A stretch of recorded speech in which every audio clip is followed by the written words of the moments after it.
Hello Internet! Today I've got a video for you about preparing for real life tournaments. Now, I'm sure we can all agree that this is quite an important aspect of playing Pokemon. You know, the real life tournaments are the ones that matter. You know, they're the ones where you get the championship points, where you qualify for Worlds and, you know, get your reputation, I suppose. So it's really important that you prepare for them and prepare well as well. Now, this is a guide for everyone. Some of these points will probably be very obvious. You know, I'm not trying to insult anyone's intelligence or anything like that, but this is just everything I put together, what I think about when I'm going to go for a tournament, basically. Now, as you can see, we've got a swanky little presentation coming up here, so you can see I've put a bit of effort into this one, so, so I'm expecting these likes at the end, damn it. Okay, so, so here's our first little slide.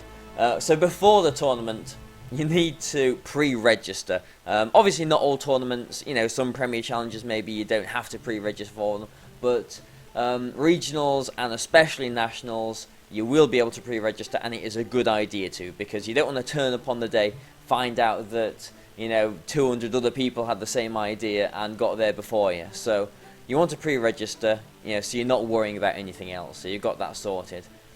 You also need to be comfortable with your team, but you need to have it ready as well. Now, I did do a video a while back about play styles and being comfortable with your team.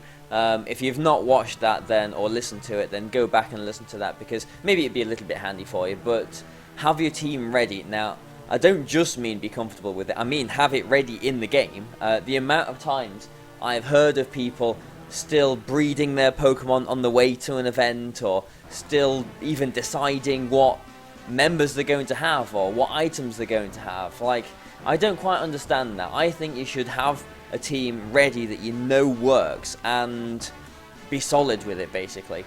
So have your team ready, have it all bred out, have it all EV trained, so you're not worrying about that on the day. In 2013, the only time that I've really sort of not done this, you know, adhered to my own rule here, is going to Worlds in 2013. On the way to Vancouver, me and Ben Kiriakou, we were taking turns trying to RNG the Thunderous that I was going to use at Worlds, and we just could not hit it. We were trying over and over again, because I was using the hidden power flying with you know, maximum speed, that whole spread, and we just couldn't do it. Thankfully, I did get one you know, when I was at Worlds, and I used that one instead, but that was a little bit risky. I didn't really appreciate having to, you know, rely on other people. You always want to have your teams ready. But the last one on this page is know where you're going. I mean, this might seem like a bit of a common sense point, but like, I literally mean physically know where you are going. If you are driving to an event, or if you're getting public transport to an event, know where you're going when you get off the bus or when you get off the train, or know where you're going, where you're driving, know where you can park, because you don't want to be faffing around, you don't want to get there late, you don't want to miss registration, you don't want to be stressing about anything other than playing Pokemon on the day of the tournament. So as well beforehand, some things that you might want to take with you. Definitely take some water. I always take a bottle of water with me to events. Now, some places, you know, some tournaments, they might tell you to put the water on the floor or something, just so it isn't on the table with all of the DSs. That's fair enough. Just make sure you take some water with you, because it's very easy to get dehydrated. Drinking water, staying hydrated, allows your brain to think, allows it to work, basically. So water is a very good thing. You know, doesn't matter if you drink too much, there's always toilets at the events. You know, it's always a bit of a ritual of mine and a few other players I know to, you know, go to the toilet in between rounds. As long as you're drinking water, just drink the water. That's not together, by the way, as well. Just drink the water. Take some food. Now, I've put an asterisk next to this, because if it's a really long tournament, then you might want to take some food, but you'll also need to think about what type of food you want to take with you. You don't want to be having, you know, really sugary foods. You know, don't take a load of sweets and chocolate and stuff with you, because that is going to affect your concentration, and you need to be concentrated at the events. So you need to have some sensible food, you know, a sandwich, something like that, something that, you know, can allow your body to still work without you being distracted by it, basically. Also, and this is something that affects me. I don't know if it affects anyone else, but I suppose you've got to know your own body as well. I mean, it probably feels like I'm going way too far into this, doesn't it? But these are all things that I take into consideration when going to events. This affects me. I can't eat a big amount of food and then concentrate fully afterwards. If I eat a lot of food, if like in between rounds or something we went off and had a big meal, I would not be able to play the rest of the tournament properly. For some reason, I just can't concentrate when I'm digesting food. So, if it's the same for you, just be wary. Just don't eat, or don't eat a lot. Just take what you need, basically. And the last one is take some paper, maybe. I'm going to talk about notes in a bit. If you do want to take notes, then obviously you need some paper and a pen to make the notes. Also, maybe if you get to the event, I suppose you can do this before the event as well if you want to. Scout out who is going to go, so that you don't just get there and you're surprised by everyone. And I suppose this links into the second one. Just don't be intimidated. It doesn't matter if there's 10 people that have played at World. I mean, that's stretching it a bit in the UK, but I'm just, sorry UK, but for other countries, it doesn't matter if there's loads of people that have played at Worlds. It really does not matter. Pokemon is a very strange game. Anyone can beat anyone, really. So I can lose to anyone else can lose to anyone. Don't be intimidated, because as long as you're playing properly, as long as you're playing your normal game and your normal game is good enough, then you will be able to win. There's no two ways about it. So you can scout out the competition so that you're not going to be, surprised by someone that you didn't expect to see. I don't really want to go into, altering your team to, adjusting it for people who you might be there, but who you might think be there. That's not really something that I would advise, really, because even if someone is going to be there, you don't know if they're going to be using the same team or if you'll even get paired with them or anything like that. So, counter teaming, I'm not on about that. I'm not talking about that. I'm just on about just so that you are fully aware of what you're getting yourself into, basically. So, during the tournament, here's a few points, I suppose. When you've got your DS flat on the table, and this is something for nationals, really. Or any tournament where you are using the battle box, basically, which I think in America they do with the regionals as well. But over in Europe, basically, the only time we have our battle boxes locked is for nationals, and you need to keep your DSs on the table so that the infrared is connected. So you need to keep your DS on there, and it's a good idea, I think, to use the buttons. So use your D-pad, use the A button to select your moves. Don't use your stylus, because your opponent can watch your hand, they can watch your stylus, they can see where you're pointing it, and you might be giving away cues, or clues, I suppose, as to what you're doing. The second point, again, I don't really want to talk about screen peeking too much, because hopefully it's not going to become a thing in this game. I hope it won't. It shouldn't be, really, because we've got a pretty good community. But basically, just bear in mind that you don't want your DS, really close to your opponent. You don't want it miles away from you. You don't want it so they can look over your DS screen and look on there. If you do see them looking at your DS, regularly, then just call a judge over and have a word with them, basically. But that's all I'm going to say about that. Just be wary of it, I suppose. The last 2 points are much more interesting, though, on this page. Now, body language and facial expressions. Now, again, maybe I'm going a little bit too far into this. Maybe it's not... well, I know it's not necessary for playing your for playing a game, because you don't get to do stuff like this on BattleSpot or on Pokemon Showdown. But in real life, you have the luxury of sitting in front of another human being, so you can watch them, you can see what they're doing. Now, I'm not saying screen peek, I'm not saying watch their stylus or anything like that. I'm obviously nothing untoward like that, but you can look at their expressions. You can see if they're in a tight spot. You can see if they're taking lots of time trying to decide what to do on a particular turn. If they just make their move straight away, without really thinking about it too much, then you can, I'm not saying you can assume, but, you might be able to think that, well, they've just done the straightforward thing. And again, as well, the amount of times that I've been in a game and I've thought, this game is not over yet, and, I'm thinking over all of the, potential possibilities, and my opponent has sort of already mentally thrown in the towel. If they sort of sit back and sigh and don't look very happy, and all the rest of it, then you know that they're not trying to, make any sort of wild predictions out of it or anything like that. Obviously, I'm not saying anything. I'm not trying to influence your decisions during your games, but just things to consider, I suppose. So watching how they react to things and how they feel. I don't know.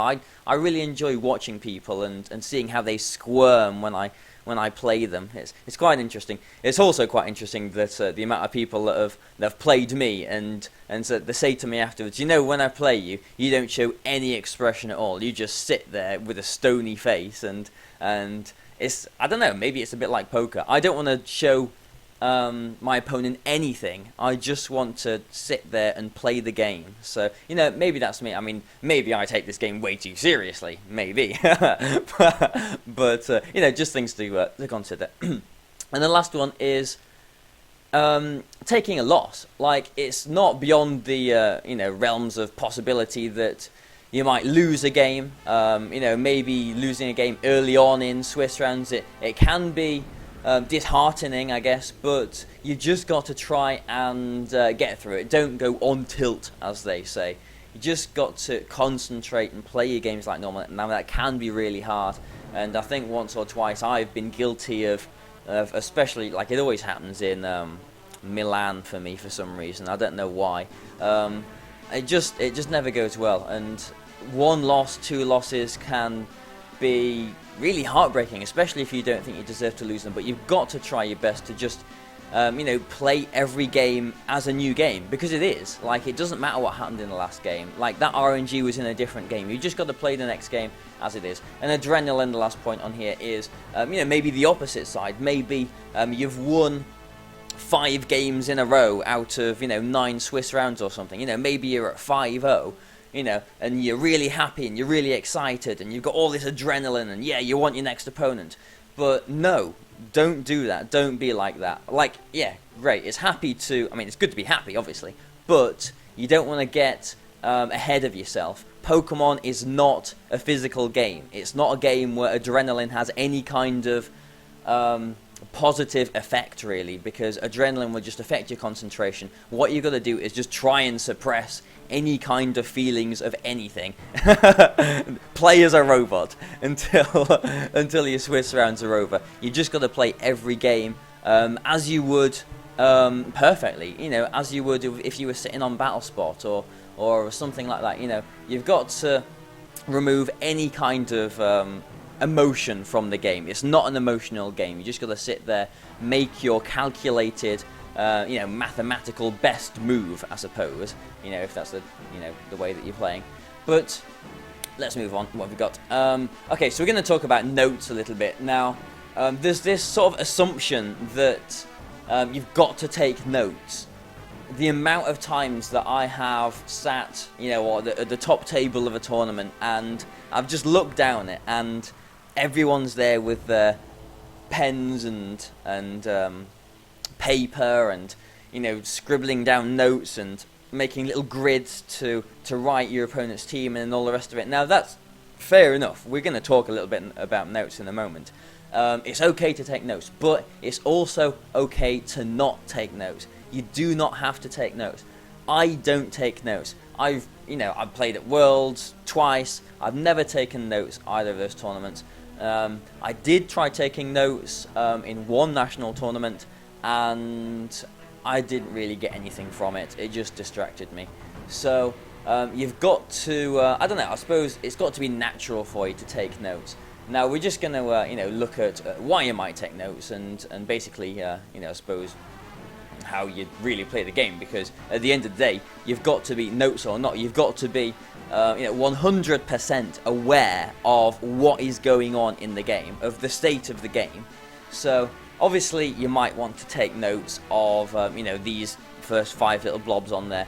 So the team preview, so write down what they've got so you can think about their potential switch-ins. Abilities, so if they switched a Gardevoir in and it didn't have Trace, you might want to try and maybe assume that it's got telepathy or something like that. Natures, their speeds, if something catches you off guard, if there's a jolly something or a timid something, like first round of Worlds this year, I played a timid Gardevoir, which really surprised me because I don't know if I've ever played a timid Gardevoir before, and it worked out really well for him. But that's something that you would want to bear in mind as well. Items, so surprise scarves or bands or choice items in general, really.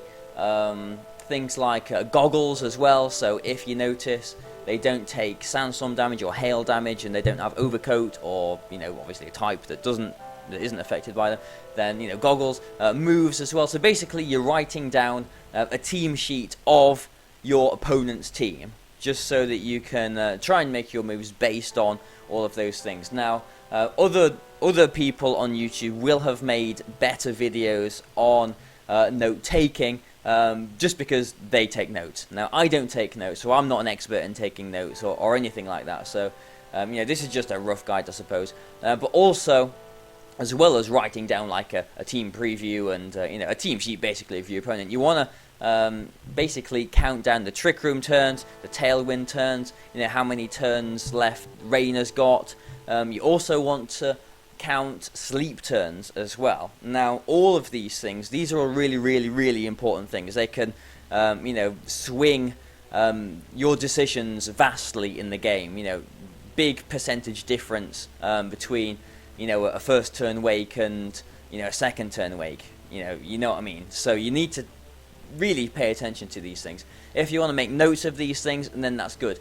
I personally take note of all of these things in my head. Now, I don't really like taking notes because, to me, it distracts me. If I'm sitting at team preview and I'm writing down what their team is, that's taking away time that I could be looking at their team and figuring out how I'm going to pick it apart, basically. So I don't really like doing that. I don't like writing anything down because when I'm in game, I am utterly, totally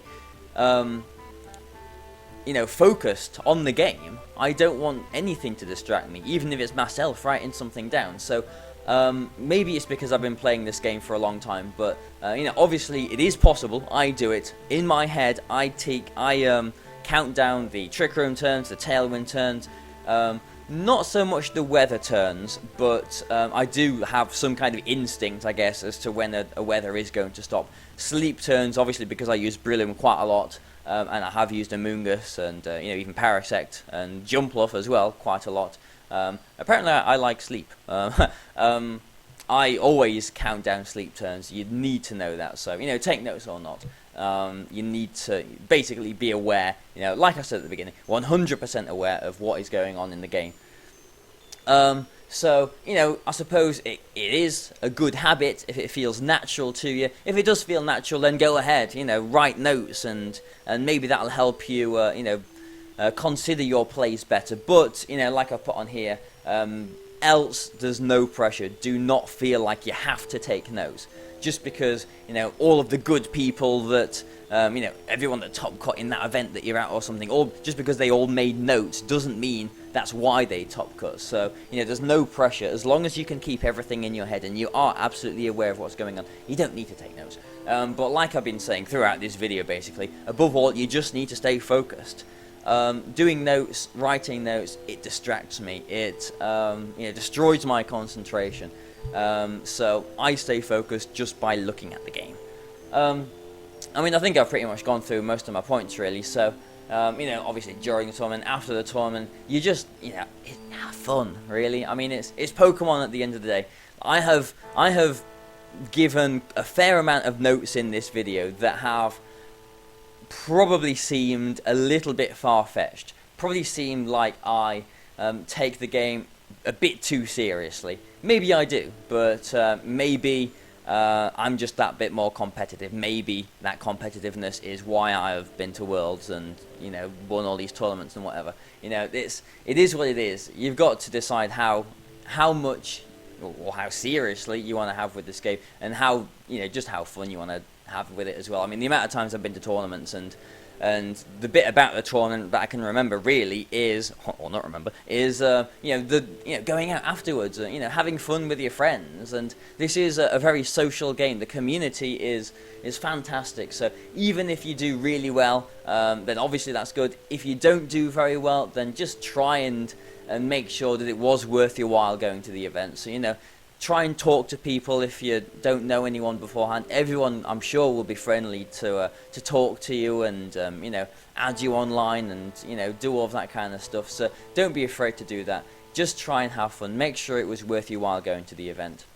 So that, I suppose, is pretty much all of my advice. This is, I mean, it seems like quite a lot, but I don't know, maybe it doesn't seem like quite a lot, but this is pretty much everything, I think anyway, that I do consider before going to a tournament. I always make sure I've got a team. Let's just quickly go through this again. I always make sure I've got a team. I always make sure I'm registered and I know where I'm going, and I always take some water with me. Like, if I'm going to a foreign tournament, if I fly to Germany or fly to Italy or something, or America, Canada, like, a few years ago, whatever, and you can't take, water on a plane or whatever, just, buy a bottle of water there, buy a bottle of anything, just so that you can fill it up with, a tap or something. I mean, water's free, really. I mean, you don't have to pay for it at the end of the day. So, always be prepared in that way. You always got to know what, the kind of people that you're going to be playing. Never underestimate as well. I mean, I suppose that's another point that I've completely missed. I mean, just because you're sitting in front of someone that you don't know, don't just assume that it's going to be an easy win or anything like that. Pokemon, is a bit of a fickle game at times. Like, there's every chance that you can lose any game as well if the rolls don't go your way. So don't be complacent at all. Really, don't be complacent. And notes. Take notes if you want to, if it feels natural, if it feels comfortable for you. If you feel yourself being distracted taking notes, then don't do it. Just make sure that you are aware completely of what is going on during your games, and you stay concentrated as well. So concentrate, stay focused on your games. But like I've put on here, have fun with it. I hope you've enjoyed this video. I hope you've gained something from this video. Hope it's been worth your while watching this. If not, looking at all of these little Pokemon pictures and stuff. Hello, Gengar. There we go. So if you've liked this, if it's done something for you, then please like it. Please share the video. Likes. I am reliably informed that likes do help my channel grow, and they are very good for my channel. So I would appreciate it if you do press that little like button if you've liked it. And if you haven't, if you've not subscribed, then please subscribe as well, because the number is still growing. We're approaching 2,500 now, so that'd be a big number, won't it? That's like, I don't know, that's like a lot of people. So thanks for watching this, guys. Hopefully you got something from it. But thanks and goodbye for now.